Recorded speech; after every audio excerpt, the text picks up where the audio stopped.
கவலை கொள்ள வேண்டாம். இந்த அஸ்திரம் நல்லவர்கள் கொன்றுமாகாது. ஆனால் மற்றவர்களின் துணிச்சலையும் அவர்களது சக்தியையும் அழித்துவிடும்.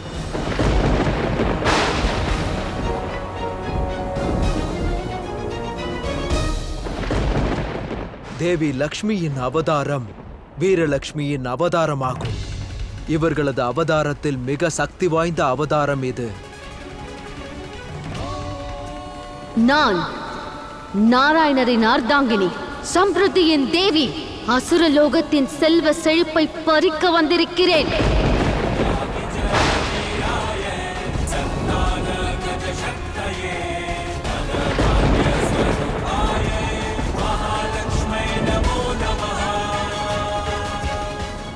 இந்த சொரூபத்தில் தேவியை தடுக்க முடியாதா மகாதேவா? ஆம் தேவரிஷி. காரணம், ஒவ்வொரு வீரருக்கும் தேவி லக்ஷ்மியின் இந்த அவதாரம் சக்தியை கொடுக்கும், வீரத்தை கொடுக்கும். தேவி லக்ஷ்மியின் இந்த அவதாரத்திற்கு முன்பு வந்து நிற்க யாரிடமும் எந்த சக்தியும் கிடையாது, வீரமும் கிடையாது.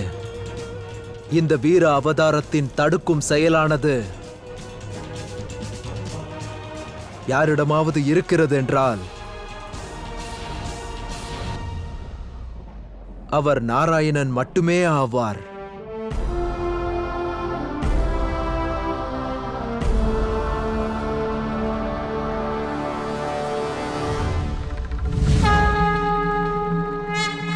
அகங்காரமும் பலமும் இந்த இரண்டும் ஒருவரை தவறு செய்ய தூண்டுகிறது. ஆகையால் இந்த இரண்டையும் உங்களிடமிருந்து பறித்து அசுர லோகத்தையே அழிக்கப் போகிறேன், அழிக்கப் போகிறேன், அழிக்கப் போகிறேன்.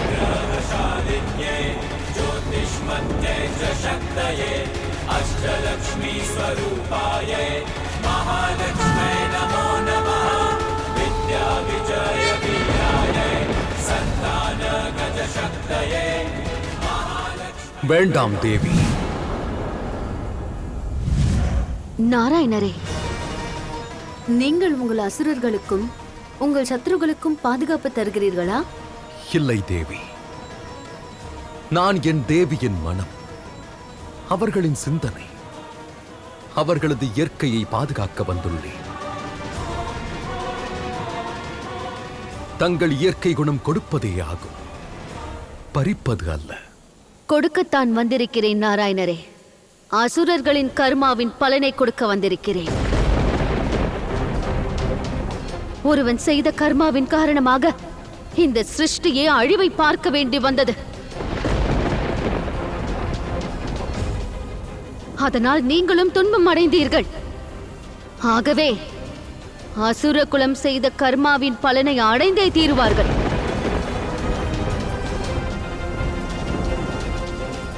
தங்களுடைய குரோதம் எனக்கு புரிகிறது தேவி. ஆனால் இந்த குரோதத்தில் தவறான முடிவை தாங்கள் எடுத்து விட்டீர்கள்.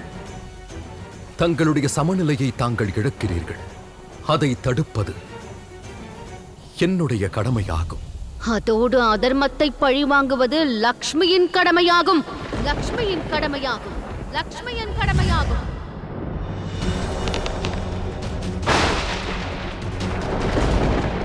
என்னை மன்னித்து விடுங்கள் தேவி.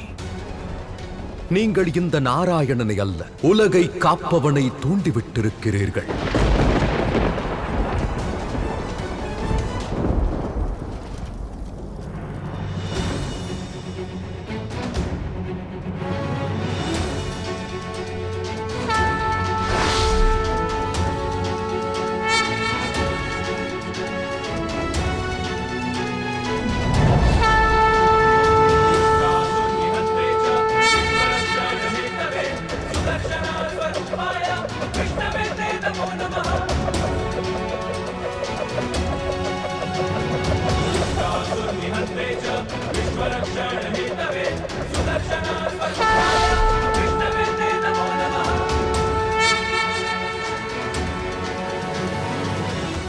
தேவி லக்ஷ்மியை நாராயணராலும் தடுக்க இயலாதா?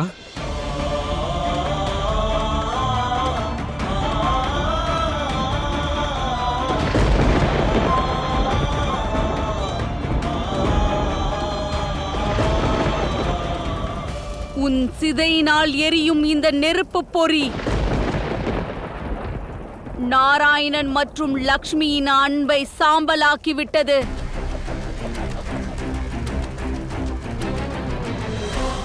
பார், இப்பொழுது இவர்கள் லக்ஷ்மி நாராயணன் அல்ல, லக்ஷ்மி மற்றும் நாராயணன் ஆவார்கள். ஒருவருக்குள் ஒருவராக இணையாமல் ஒருவருக்கொருவர் விரோதித்துக் கொண்டு நிற்கிறார்கள். நாராயணரே, இந்த துஷ்டர்களை அழித்தால்தான் உலகத்தில் சமநிலை உருவாகும். உங்கள் லட்சியங்களும் நிறைவேற்றப்படும். சமநிலை என்பதே என் உத்தேசமாகும். ஆனால் அதற்கான மார்க்கம் இது அல்ல. கூறுவதை கேளுங்கள் நாராயணரே.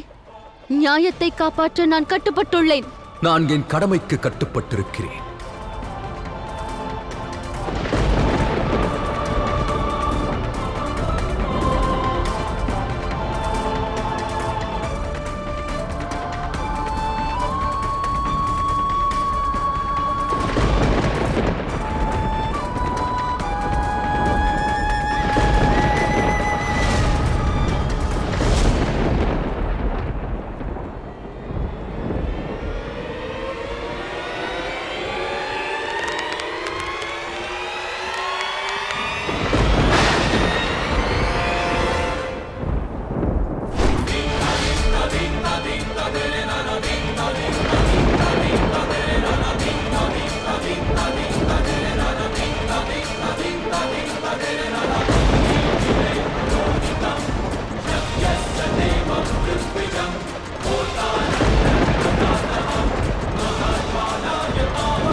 சுதர்சன சக்கரமும்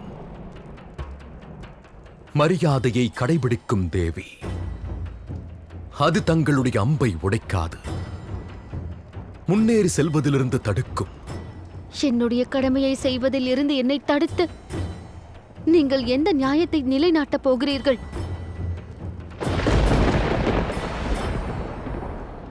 நம்முடைய உறவின் மரியாதையை காரணம் யாரும் தங்களுடைய மரியாதையை சந்தேகிக்க கூடாது. நான் தங்களுடைய அஸ்திரத்தை உடைத்திருந்தால் அது தங்கள் சக்தியை அவமதித்தது போலிருக்கும். அதே நேரம் அதை நான் தாக்க அனுமதித்திருந்தால் தங்கள் இயற்கைக்கும் அடையாளத்திற்கும் களங்கம் உண்டாகியிருக்கும் தேவி. நம் இயற்கையை எண்ணி பாருங்கள் தேவி. தாங்கள் லக்ஷ்மி ஆவீர்கள், சுக வைபவத்தின் தேவி. அடுத்தவர் தரித்திரத்திற்கு தாங்கள் காரணமாக கூடாது. அவர்கள் அனைவரும் அசுரர்களாக இருந்தாலும் சரி. அப்படியானால் இவர்கள் பாவம் செய்வதை பார்த்து கொண்டிருப்பீர்களா? இல்லை. தாங்கள் தங்கள் நாராயணன் மேல் நம்பிக்கை வையுங்கள், அது போதும். நான் சமநிலையை உண்டாக்குவேன்.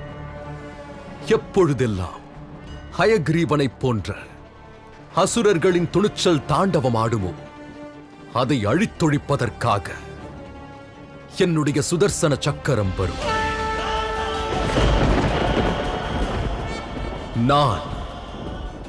நானே வருவேன்.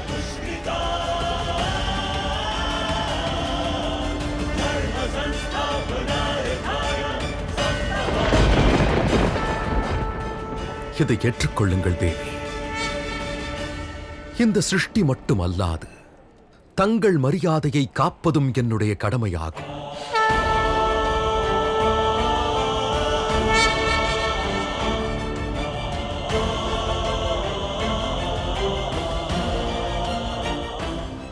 உண்மையான சமநிலை தெய்வமாக விளங்குகிறீர்கள் நாராயணரே.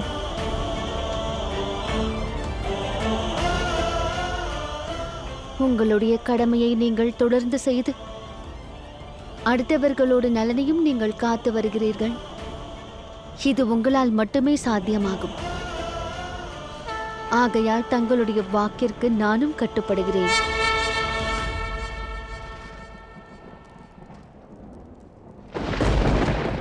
இவர்களுக்கு என்ன செய்ய வேண்டுமோ அதை நீங்களே செய்யுங்கள்.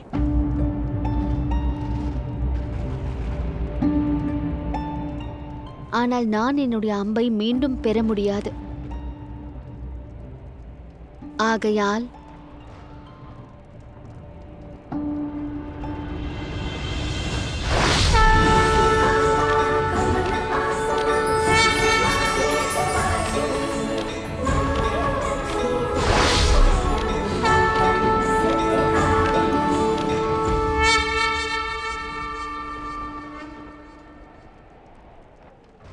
என் சார்பாக இந்த ஸ்ரீ கமலத்தை நீங்கள் ஏற்றுக்கொள்ளுங்கள் நாராயணரே.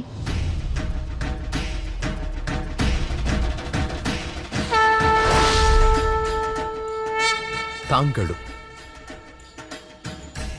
என் இரத்த கமலத்தை ஏற்றுக்கொள்ளுங்கள்.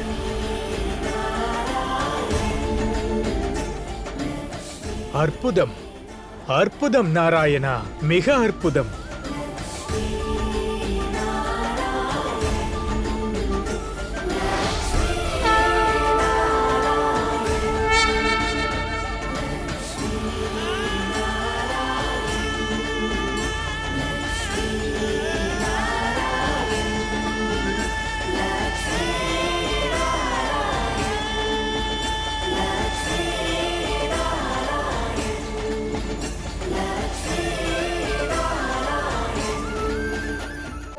இனி இந்த ஸ்ரீ கமலம் என்றென்றும் என்னுடைய கரங்களில் இருக்கும்.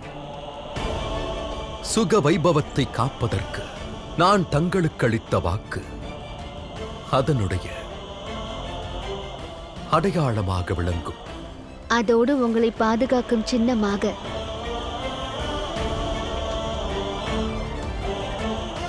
இந்த சிவப்பு கமலம், இதை எப்போதும் என்னுடவே வைத்துக் கொள்வேன்.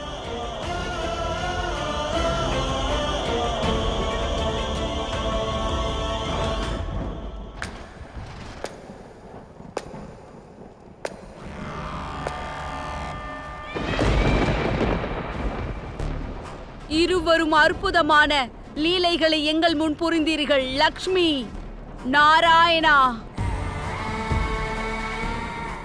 ஆனால் நாங்கள் எப்பொழுதும் உங்கள் வலையில் சிக்கப் போவதில்லை. உங்களுக்கு நன்றி சொல்ல போவதும் இல்லை, உங்களை கண்டு பயப்படவும் இல்லை. பேசுவதற்கு முன்பு காலத்தையும் இடத்தையும் பாருங்கள் திதி. இப்பொழுதுதான் நம்முடைய மகனை இழந்திருக்கிறோம். மகனை இழந்தது உண்மைதான். ஆனால் ஹயக்ரீவனின் மரணத்தின் துக்கம், கோபம், பழிவாங்கும் எண்ணம் இன்னும் என்னுடன் அதிகமாக உள்ளது. ஹயக்ரீவனின் உடல்தான் எரிந்திருக்கிறது. ஆனால் அவனது லட்சியத்தை நான் உயிரோட்டத்துடன் வைத்திருப்பேன்.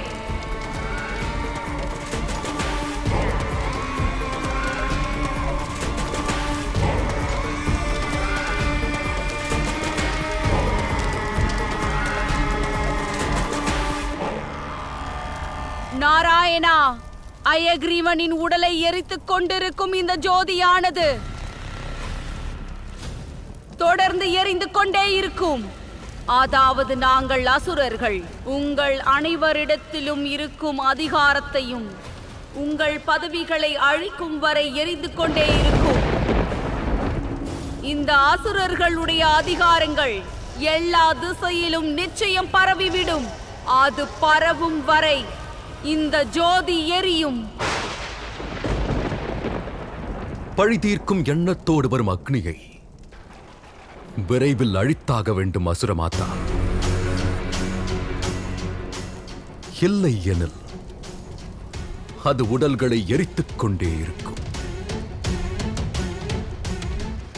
தங்கள் மகனுடைய செயலுக்காக அவன் தண்டனையை பெற்றான். இந்த யுத்தம் இதோடு முடிகட்டும். அதுவே நமக்கு உச்சித்தமாகும். இது நடக்காது. இந்த யுத்தமும் அடங்காது. இந்த போராட்டமும் நிற்காது. அசுரர்களுக்கும் தேவர்களுக்கும் நடக்கும் யுத்தத்தில் தேவர்களின் தோல்வியில்தான் யுத்தம் முடியும். நாராயணா, தோல்விக்காக பழி வாங்குவதா?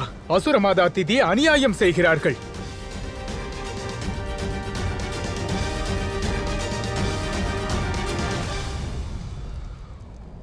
பார்த்தீர்களா நாராயணரே, யாரை காப்பாற்றுவதற்காக நீங்கள் உங்கள் லக்ஷ்மியையே எதிர்த்தீர்களோ அவர்கள் இப்போது உங்களுக்கு எதிராக பேசுகிறார்கள்.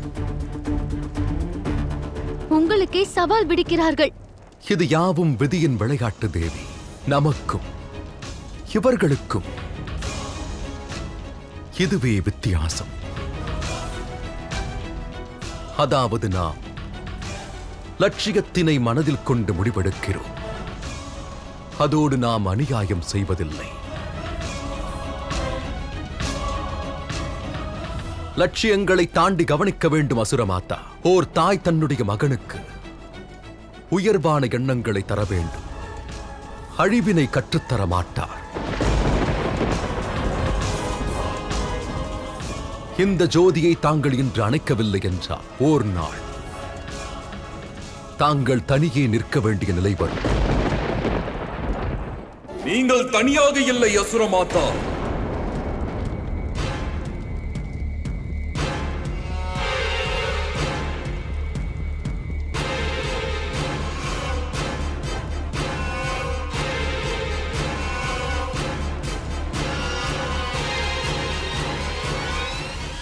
நான் தாய் திதி மற்றும் ரிஷி கஷ்யபரின் மகன் ஸ்வர்பானு.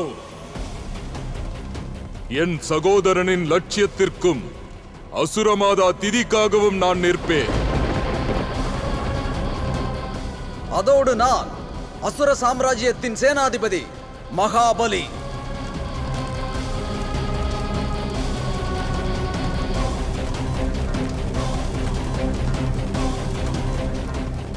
நானும் அசுர மாதாவிற்கு துணை புரிவேன்.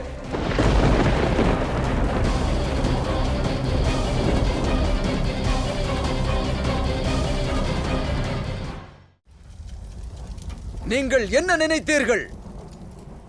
நீங்கள் புரியும் லீலையை கண்டு நாங்கள் பயந்து போய் விடுவோமா? எங்கள் அதிகாரத்தை விட்டுக் கொடுப்போமா? இல்லை. எங்கள் அரசன் இன்று இல்லை. ஆனால் எங்கள் ராஜமாதா எங்களோடு தான் இருக்கிறார்கள். நாங்கள் அவர்களுக்கு சக்தியாக விளங்குவோம். சொர்ணபானு மற்றும் மகாபலி. நான் அசுரமாதாவின் ஒரு கரமாக இருப்பேன்.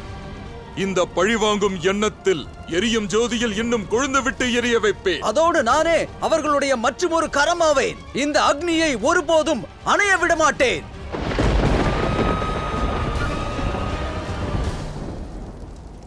நாங்கள் அசுரர்கள் எந்த ஒரு சவாலையும் ஏற்கொள்ள தயங்க மாட்டோம். எங்கள் மன்னன் அழிந்து விட்டான், ஆனால் நாங்கள் ஒன்றாகவே இருக்கிறோம். நாங்கள் ஒன்றுதான். ஆனால் நீங்களோ தனியாக நிற்கிறீர்கள் நாராயணா. ஒருபோதும் இல்லை, ஒருபோதும் இல்லை, ஒருபோதும் இல்லை.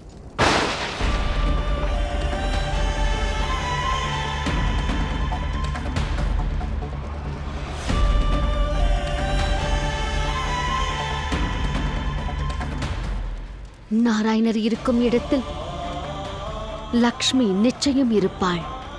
லக்ஷ்மி அருகில் இருக்கும் வரையில் நாராயணர் என்றும் தனியாக இருக்க மாட்டார். நம் எண்ணங்கள் வெவ்வேறாக இருக்கலாம், ஆனால் மனம் ஒன்றுதான்.